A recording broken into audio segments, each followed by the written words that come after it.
मोदी जी इतना डर गए हैं कि वो 142 सांसदों को निलंबित करने लगे हैं। ये कर रहे थे, आपको याद होगा हैं? अब तो इस पे एक रील भी बन रही है, म्याऊं म्याऊं हैं। अब बताइए कि वो अपमान नहीं था? कांग्रेस की विधवा कह देना क्या अपमान नहीं था? 50 करोड़ की गर्लफ्रेंड देखी है क्या अपमान नहीं था? गाय और बछड़ा अपमान नहीं था क्या? आप बताइए कि सूपनखा बोल दिया था, क्या वो अपमान नहीं था? मोदी जी ने 450 रुपये का सरेंडर किया, आप कह रहे हैं हमारी कोई मंशा नहीं है। अरे भैया 24 में वोट देने की भी हमारी मंशा नहीं है। और जो सदन के अंदर शेर बैठा हुआ है 142 से ज्यादा सांसदों को खा जाने का काम किया है। तख्त बदल देंगे, जज्बात बदल देंगे। अगर प्रधानमंत्री नरेंद्र मोदी ने महंगाई, बेरोजगारी, भूखमरी की बात नहीं की तो 24 में पूरी सरकार बदल देंगे। मैं 20-20 लाख देता हूं, तुम किस्मत के हेटों को, हिम्मत है तो अमित शाह भेजे लड़ने अपने बेटे को कि गद्दारों के खंजर घोंपे और पड़ोसी के झोली में गद्दारों के सरसों पे, तभी जाकर ठंडा होगा झेलिम कर रक्तिम पानी और पड़ोसी याद रखेगा थप्पड़ हिंदुस्तानी। सिक्योरिटी ब्रीच का मुद्दा लगातार गर्मा रहा है।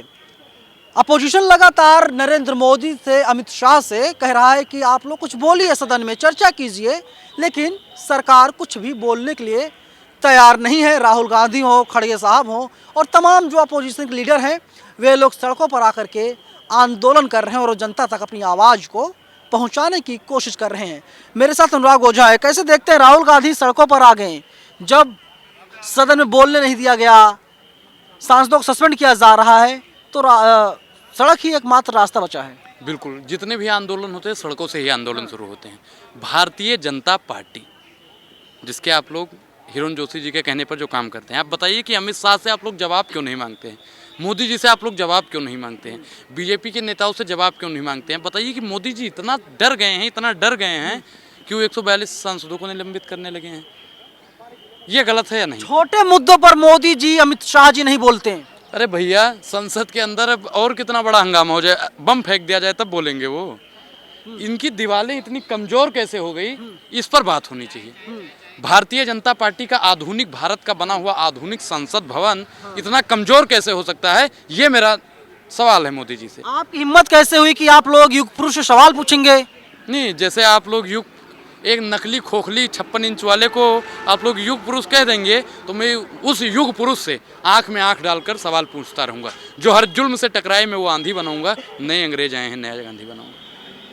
कट्टर हिंदू से सवाल पूछेंगे आप लोग, डुप्लीकेट हिंदू? देखिए, मैं भाजपा का हिंदू नहीं हूँ। हाँ। मैं भारत का हिंदू हूँ। मैं भाजपा का ब्राह्मण नहीं हूँ, मैं देश का ब्राह्मण हूँ, भारत का ब्राह्मण हूँ। मुझे भारतीय जनता पार्टी वाले सर्टिफिकेट देंगे कि कौन हिंदू है कौन हिंदू नहीं है। देश को बर्बाद आप ही लोग कर रहे हैं। देखो, देश को हमारे पूर्वजों ने आज़ाद करवाया था, तो भारतीय जनता पार्टी बर्बाद कर रही है तो अनुराग ओझा जरूर आज़ाद करवाएगा। भारतीय जनता पार्टी बताइए महिलाओं से डर रही है कि एक सांसदों को चुन चुन कर निकाल रही है, और क्या कह रही है कि उपराष्ट्रपति जी की मिमिक्री हो रही है, अपमान हो रहा है। अब बताइए भाई, उपराष्ट्रपति जी भी जातिवाद करने लगे। अरे एक ब्राह्मण सांसद किस तरीके से अपमानित कर रहा है एक जाट समाज के व्यक्ति को, सोचिए आप। मैं बता रहा हूँ कि बताइए कि तब जाट समाज के उपराष्ट्रपति जी कहाँ चले गए थे, जब इसी जंतर मंतर पे बेटियां बैठी थी, पहलवान बेटियां बैठी थी, नहीं बैठी थी? वो जाट समाज से नहीं थी क्या? आपको याद होगा, कह रहे हैं किसानों का अपमान हुआ है। आप बताइए, जब रमेश भिदोड़ी भद्दी गालियां दे रहा था किसानों को, तब वो अपमान नहीं था? 7.5 दिया। बिल्कुल, वीडियो आप देखिए कि किसानों को क्या कह रहा था कि ये खालिस्तानी लोग हैं, फलाना लोग हैं, पैसा लेकर आए हुए लोग हैं और किसान नहीं आ रहे हैं। बताइए, 750 से ज़्यादा किसानों ने शहादत दे दी, क्या वो किसानों का अपमान नहीं था? बताइए, अजय टैनित के बेटे ने रौंद दिया गाड़ी से, क्या वो किसानों का अपमान नहीं था? आज आपको किसानों का अपमान दिख रहा है, जाटों का अपमान दिख रहा है। भारतीय जनता पार्टी, में फिर कहता हूँ कि भारतीय जनता पार्टी धर्म पर राजनीति, हिंदू मुसलमान पर राजनीति, जातिवाद पर राजनीति शुरू से करती आई है। ये निकम्मापन है। मैं चाहता हूँ मोदी जी को चाहिए कि महंगाई पर रोज बात करें, बेरोजगारी पर बात करें, शिक्षा पर बात करें। नहीं कर सकते। विश्व नेता महंगाई, बेरोजगारी पर बात नहीं करेगा क्योंकि रोजगार दे दिया गया लोगों को। बताइए, मोदी जी ने कहा था हर साल 2 करोड़ रोजगार देंगे, 4 करोड़ दे दिया भाई 10 साल में। 10 साल नहीं, 1 साल में। मैं मानता हूँ आप सोच के बोल रहे हैं, सोच के बोलिएगा, लेकिन मोदी जी को जवाब देना पड़ेगा। और मुझे रिपोर्ट भी दिखाइए कि जिससे ससुरे से 2 करोड़ रोजगार हर साल ना दिया गया हो, वो 4 करोड़ रोजगार हर साल देगा। ये मोदी जी की बेईमानी है। आप पचा नहीं पा रहे हैं कि ओबीसी देखिए, समाज का व्यक्ति मैं प्रधानमंत्री है, OBC की एक बहुत ओबीसी, इज्जत करता हूं, मैं बहुत सुनिए, इज्जत करता एक हूं। ओबीसी उपराष्ट्रपति है। मैं बहुत इज्जत करता हूँ ओबीसी समाज की। मेरे कितना इज्जत तो मुझे लगता है ना आप कर पाएंगे ना प्रधानमंत्री नरेंद्र मोदी जी कर पाएंगे। हाँ। आप बताइए डिम्पल यादव जी किस समाज से आती हैं भाई? ठाकुर समाज से आती हैं। ओबीसी नहीं है वो। बिल्कुल नहीं है। भाजपा वाला वो यादव ओबीसी में नहीं आते हैं। अरे डिम्पल सिंह नाम है उनका, आपको पता है? डिम्पल यादव नाम है आपको नहीं वो ओबीसी में आती हैं। अब बताइए क्या शादी के बाद ओबीसी हुई है, उसके पहले ठाकुर थी। भाई शादी के बाद में वो हो जाता है। आप बताइए ओबीसी का वो अपमान नहीं है? मोदी जी आप बताए हैं कि मनोज झा को भी संसद से निकाल दिया गया, अब वो सवर्ण समाज का अपमान नहीं है क्या? एक इमरान प्रतापगढ़ी को निकाल दिया गया, अब बताइए वो मुस्लिम समाज का अपमान नहीं है क्या? जब ये लोग करे तब वो ठीक है। अब अगर विपक्ष का कोई नेता कर दे तो इनको मिमिक्री लगने लगता है। डब्बा गोल है, हम नहीं कहते हैं। बीजेपी मोदी जी ने किया था भाई, ऐसे किया था कि नहीं किया था? अब बताइए कि वो अपमान नहीं है क्या? मोदी जी ने कहा बेटी पढ़ाओ बेटी पढ़ाओ, क्या वो बेटियों का अपमान नहीं है क्या?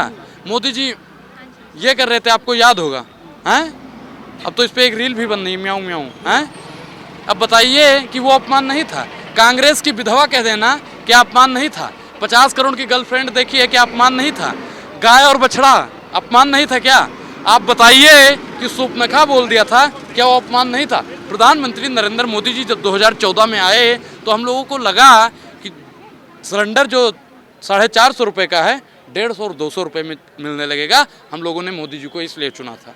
रोजगार मोदी जी ने कहा 2 करोड़ हर साल देंगे, सुनिए सर, तो हमने सोचा कि मोदी जी रोजगार देंगे, इसलिए हम लोगों ने मोदी जी को चुना था। मोदी जी ने कहा था महंगाई पर लगाम लगाएंगे, इसलिए हमने मोदी जी को चुना था। मोदी जी ने कहा था महिलाओं को सशक्त करेंगे, हमने मोदी जी को इसलिए चुना था। मोदी जी ने कहा किसानों को हम आय दुगनी करेंगे, किसानों को मजबूत बनाएंगे, हमने मोदी को ही इसलिए चुना था। लेकिन आज क्या हो रहा है? डाई यूरिया खाद जितने भी पोटास हैं सब पर टैक्स लगा दे, सब का महंगा दाम कर देने का काम अरे अगर आप किसी ने भाजपा किया। ज्वाइन कीजिए, डाई आपको डीएपी 200 मिलेगा, एनपीके आपको 150 रुपये मिलेगा, और क्या चाहिए? यूरिया आपको 100 मिल जाएगा। बाद में भाजपा ज्वाइन कीजिए, जाइए शाखा में। देखिए भाजपा ज्वाइन करने के बाद मिलेगा। क्या भाजपा से पहले ज्वाइन ना करने से पहले नहीं मिलेगा ये सब लाभ? मेरे घर के बगल में ही मोदी जी के बिल्कुल परम भक्त रहते हैं, भगवान की और मोदी की फोटो लगा के अगरबत्ती लगाया करते हैं। जब उनके घर पे सिलेंडर वाला आता है ना तो भगवा गमछा रखे हैं, वो बांधते हैं, कहते हैं भैया मोदी जी के भक्त हैं, आप बताइए सिलेंडर कितने में है? वो कहता है 1150 रुपये दो। फिर वो गरियाते हैं, कहते हैं यार मैं बोल नहीं सकता हूँ बात, अगर कैमरा बंद होता तो मैं बोलता जरूर। कहता है हमने वोट दे दिया और आज 450 रुपये में नहीं 1050 में सिलेंडर दोगे, 1150 रुपये में सिलेंडर। मैं मोदी जी का भक्त हूँ। वो कहता है टिंग टोंग टिंग, आपने कमल का बटन दबाया, आप पंजे का बटन दबाएं और 450 रुपये में सिलेंडर पाएं। नमस्कार। राजस्थान मिल रहा है। राजस्थान में मोदी जी ने स्कीम बंद कर दी, कहीं नहीं मिलेगा। इसका क्या मतलब होता है जो आपने इशारा किया? देखिए समझदार के लिए इशारा ही काफ़ी है। मतलब मोदी जी की जो गारंटी होती है उस बात की पक्की गारंटी होती है कि काम होने वाला नहीं है, और दुनिया अब जान गई है। मोदी जी ने 450 रुपये का सिलेंडर किया, आप कह रहे हैं हमारी कोई मंशा नहीं है। अरे भैया 24 में वोट देने की भी हमारी मंशा नहीं है। अब कमल का फूल जनता द्वारा सेमीफाइनल देखिए हुआ, बहुत उम्मीद थी सेमीफाइनल में क्या होगा। सेमीफाइनल बीजेपी 3-2 से जीत गई। मैं सेमीफाइनल पे आपको बताऊं कुछ। हाँ। 2018 में इलेक्शन हुआ और कांग्रेस सरकार को 3 राज्यों में बहुमत मिली, और 19 में फिर लोकसभा का चुनाव हुआ। लोकसभा में बीजेपी की सरकार ने बना लिया। अब बताइए कि अभी 23 में चुनाव हुआ, बीजेपी ने 3 राज्यों में अपनी सरकार बनाई। अब 2024 में चुनाव है तो भाजपा तो लोकसभा को गंवाएगी। भाजपा का सुपड़ा लोकसभा से साफ हो जाएगा। नरेंद्र मोदी इतने ताकतवर हैं कि अपोजिशन के सभी लोग सड़कों पर आ गए, सबको रोड पर ला दिया मोदी ने। मोदी जी ने कहा था ना कि मैं एक अकेला सब पे भारी, कहा था या नहीं कहा था? बिल्कुल। 56 इंच की छाती थी, आप लोग नाप के आए थे हैं? मोदी जी शेर हैं, आप लोग ही कहते हैं सबसे ज़्यादा, शंभू जी कहते हैं कि नहीं कहते हैं? आप बताइए कि जब आप लोग उनको शेर बना दिए, 56 इंच की छाती बना दिए, एक अकेला सब पे भारी हो गया, तब तो भैया दिक्कत है। क्योंकि आपको भी पता होगा जो भूखा शेर होता है ना खाऊंगा ना खाने दूंगा, जो भूखा शेर होता है वो जंगल में जानवरों को खा जाता है, और जो सदन के अंदर शेर बैठा हुआ है 142 से ज्यादा सांसदों को खा जाने का काम किया है। ये शेर है, मैं मान गया, मान गए ना। 56 इंच की छाती है, लेकिन वो छाती विपक्षी नेताओं का नाम सुन के, सवाल सुनकर गिड़गिड़ाने लगती है। और पत्रकारों के सवाल से तिल मिलाने लगती है। राजीव गांधी कहा करते थे अगर मैं दिल्ली से 1 रुपए भेजता रुपया हूँ भेजता हूँ तो 10 पैसा पहुँचता है। मोदी के 100 का 100 पहुँचता है। मैं बता रहा हूँ, मोदी जी 1 रुपया भेजते हैं अगर, पूरा पहुँचता है। अरे सर सुन लीजिएगा, आपको 500 मिलेगा, हमको दिक्कत नहीं है। मोदी जी अगर 1 रुपया भेजता है ना तो गांव तक 1 पैसा नहीं पहुंचता है, क्योंकि चपरासी से लेकर सबसे बड़का पद तक सबका सब भ्रष्टाचारी हो गया है। गलत फहमी का शिकार आप हो गए हैं। 100 पैसे का 100 पैसा ये पूरा भाई, पहुँचता है। मोदी जी ने कहा था कि हम 15 लाख खाते में आएंगे, 15 लाख खाते में आएंगे। मेरे खाते में नहीं आया, वो पैसा कहाँ चला गया? नरेंद्र मोदी इसका जवाब दें, और जितने भी बैंक के कर्मचारी हैं वो भी जवाब दें।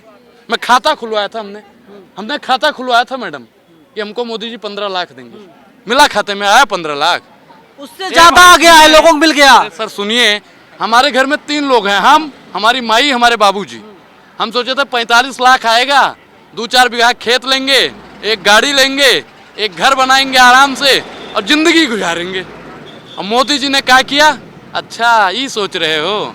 घंटा पकड़ा दिया मोदी जी ने, बजाते रहो बजाते रहो बजाते रहो। अरे सबको तो घर मिल गया, घर है, घर में नल है, नल में जल है। हाँ, जल में पानी है, बाल्टी है, मग्गा है, मेहरारू है, लड़का है, जो अक्सर कहा करते हैं आप। राजा राज कर रहा, प्रजा सुख कर रही है। देखिए, राजा राज जितना कर रही है वो जनता जानती है। हमारे अंदर से अब बददुआ निकल रही है कि मोदी जी, हमने जो गलती की है, हमने कमल का बटन जो दबा दिया था, अब हमको इतना सजा मत दीजिए। ये तो हिटलर से भी ज्यादा काम। पूरा विप्र समाज मोदी के साथ है। इकलौते ब्राह्मण आप हैं कि जो मोदी खिलाफ हैं। देखिए, विप्र जो होता है हमेशा सत्य के साथ में, विप्र बोले ब्राह्मण, जो ब्राह्मण समाज के लोग हैं वो हमेशा सत्य के साथ में रहते हैं, और जो सत्य के साथ में नहीं है, मैं नहीं मानता क्यों। और धर्म पे राजनीति आप लोग हिंदू में तो आपका एजेंडा चलता है सर, इसी पे आप लोग धर्म पे राजनीति क्यों करें? आप शिक्षा पे राजनीति करिए कि 1100 करोड़ आया और मोदी जी कहाँ लेके? धर्मेंद्र प्रधान, राहुल गांधी है केदारनाथ जाकर के दिखाते हैं कंठी माला कि मैं हिंदू हूँ। नहीं देखिए, दिखाना काम करना, मोदी जी जब जाते हैं कहते हैं मैं तपस्वी हूँ, पूरा दिन भैया वो एक ठो ले लेते हैं, ऐसे ऐसे चला करते हैं। हाँ बताइए, अब पूरा ये बोलेगा वो बोलेगा। मोदी जी जब करता है वो ठीक है, और राहुल गांधी अगर कर देते वो गलत बात है। तो मोदी जी कट्टर हिंदू हैं। देखिए, कट्टरता का अर्थ क्या होता है मुझे पहले ये समझा दीजिए। कट्टरता का अर्थ क्या होता है? कभी टोपी नहीं लगाता वो जालीदार। देखिए, टोपी लगाना और एडिट कर देने में बहुत फर्क है। आप लोग हमारा फोटो को एडिट कर अरे दो। बताइए, नरेंद्र मोदी ने कभी जालीदार टोपी लगाया हो? क्या कह रहा हूँ कि गांधी जी की जो विचारधारा को मानता है, गांधी जी ने कहा था, ईश्वर अल्लाह तेरो नाम, सबको सम्मत दे भगवान, रघुपति राघव राजा राम, पतित पावन सीताराम, काशी काबा एक है राम रहीम। तो हम लोग तो उस पे बात करने वाले हैं। हम लोग गांधीवादी विचारधारा को मानते हैं। राम का मंदिर बन गया, प्राण प्रतिष्ठा होने जा रही है, जान डालने मोदी जी जाएंगे वहाँ पे। बिल्कुल होनी चाहिए, बिल्कुल होनी चाहिए। प्राण प्रतिष्ठा हो, राम मंदिर बनाओ, मुझे कोई दिक्कत नहीं है। लेकिन मेरे और मेरे राम के बीच में जो प्रेम संबंध है, उसके बीच में दखलंदाजी न करें तो ज्यादा बढ़िया रहेगा। मैं मेरे राम से प्रेम करता हूँ। जय श्री राम बोलिए, जय श्री राम। सिया राम, सिया राम नहीं, श्री राम बोलिए। मैं बोलता हूँ भाई कि राम ही केवल प्रेम प्यारा। मैं आपसे जो कह रहा हूँ आप बताइए ना, बोलिए ना। जय श्री राम बोल दिया, कोई दिक्कत है? जय श्री राम भाई, कोई दिक्कत है? हैं? जय श्री राम में कोई दिक्कत है? और जय सिया राम बोलिए बाप, बोले जय सिया राम। अब आपको क्या दिक्कत हो रही है? अल्लाह अकबर, जय सिया राम, जय भीम, नमो बुद्धा, मैं सब कुछ बोलता हूँ। तो फिर दिक्कत ये, मुझसे जबरदस्ती क्यों बुलवा रहे हो? जय श्री राम बोलो, ये बोलो। मैं तो बोलूंगा जो मेरी आस्था है। देखिए, मैं एक चीज बता दूं, रामचरितमानस मेरा कहता है कि जाकी रही भावना जैसे, प्रभु मूरत देखी तिन तैसे। अब बताइए, किसी को अंबेडकर में राम दिखते हैं, किसी को मोदी में राम दिखते हैं? नहीं दिखते भाई राम में। सुन लीजिए मेरा, अंबेडकर में राम नहीं दिखते हैं। मुझे दिखते हैं, मुझे हर चीज में राम दिखते हैं, मुझे हर चीज में राम दिखते हैं। मैं जिधर देखता हूँ उधर मुझे राम दिखते हैं, मुझे दिखते हैं भाई। मुझे तो आप में भी राम दिख रहे हैं। बस आप सवाल पूछने वाले हो जाइए, सत्य पर चलने वाले हो जाइए, आप में भी राम दिखने लगेंगे। और मैं एक चीज और बता दूं, राम भगवान जो थे, वो जो गलत लोग थे ना, उनका विरोध भी करते थे। एक ही बाण प्राण हर लीना, दीन जान प्रभु निज पद दीना। ताड़का का वध हुआ था तो प्रधानमंत्री नरेंद्र मोदी जी, ठीक है।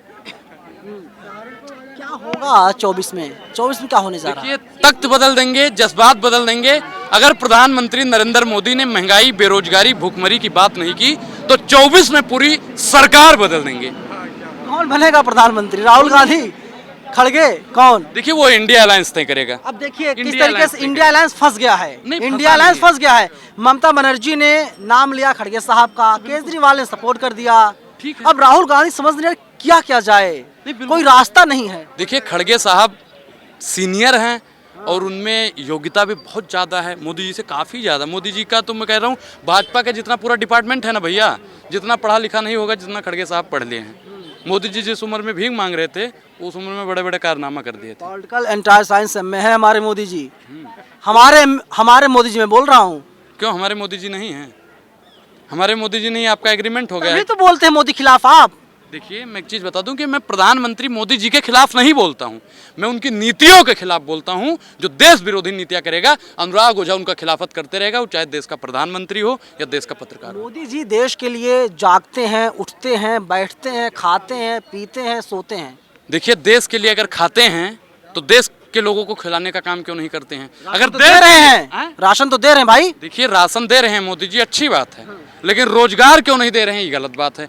मोदी जी अग्निवीर लेकर चले आए हैं, जैसा 5 साल के लिए प्रधानमंत्री 5 साल के लिए, सब बड़ा बड़ा पद बनेगा 5 साल के लिए और सेना में जाएंगे 4 साल के लिए, ये बेईमानी है। तो आप ये चाहते हैं कि अमित शाह का लड़का जो है जैसा, बिल्कुल, वो अगर जैसा अग्निवीर में जाता है तो अनुराग ओझा सबसे पहले फॉर्म भरेगा। अगर पंकज सिंह अग्निवीर में जाता है तो अनुराग ओझा फॉर्म भरेगा।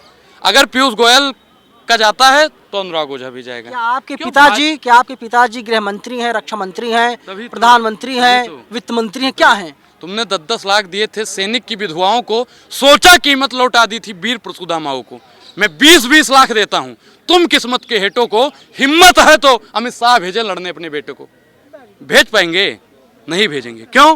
क्योंकि सेना में किसान का बेटा जाता है, गरीब का बेटा जाता है, और सबसे ज्यादा अगर धांधलेबाजी और सबसे ज्यादा पैसा खाने का काम करता है तो बीजेपी का लोग तो करता क्या है। चाहते हैं कि अमित शाह का लड़का चपरासी का फॉर्म भरे? बिल्कुल भरना चाहिए। मैं कह रहा हूँ सेना को खुली छूट दे दो कि गद्दारों के खंजर घोंपे और पड़ोसी के झोली में गद्दारों के सरसों पे, तभी जाकर ठंडा होगा झेलिम कर रक्तिम पानी और पड़ोसी याद रखेगा थप्पड़ हिंदुस्तानी। चलिए, अनुराग ओझा हैं और सरकार की नीतियों के खिलाफ लगातार बोलते रहते हैं। फिलहाल पूरी बातचीत पर आप लोग हमें अपनी राय कमेंट बॉक्स में जरूर बताइएगा।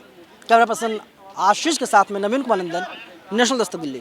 नेशनल दस्तक की आपसे गुजारिश है कि अगर इसको बचाना चाहते हैं तो नेशनल दस्तक को सब्सक्राइब करने के लिए रेड कलर के सब्सक्राइब बटन को दबाएं, फिर बेल आइकन की घंटी दबाएं। नेशनल दस्तक को बचाने के लिए बहुत जरूरी है कि हर खबर को शेयर करें, लाइक करें, कमेंट जरूर करें।